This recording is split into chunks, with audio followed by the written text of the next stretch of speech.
The Bible is filled with stories of incredibly faithful people, and many of them are women. Yet somehow their stories have been sung, their names written down in history. Welcome to the series, Women of the Bible.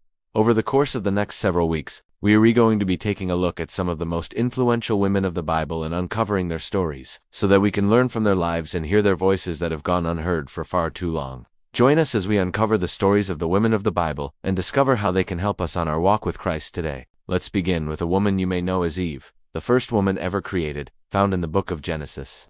Chapters 2 and 3. Though her story begins in paradise, it quickly takes a turn.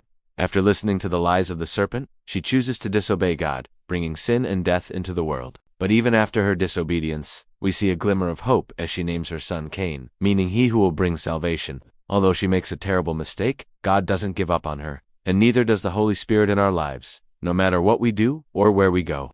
God's desire is to have a restored relationship with us. Moving forward in history, we meet Sarah, the wife of Abraham, found in Genesis. Chapters 11, 12 and 20.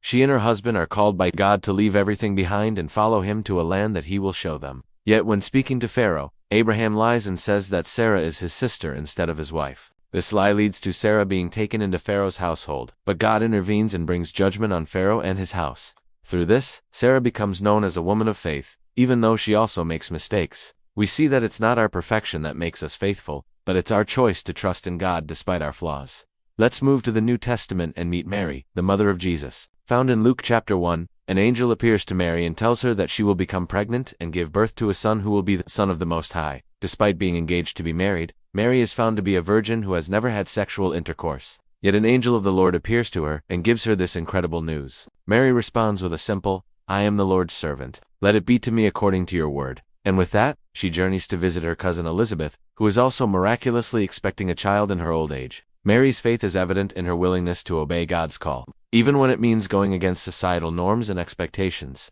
These are just 3 women whose stories are highlighted in the Bible. There are many more whose stories have been forgotten or pushed aside. Join us each week as we take a closer look at the women of the Bible and see how their faith is an example for us today. Don't forget to like and share this video with someone who needs to hear this message. Until next time.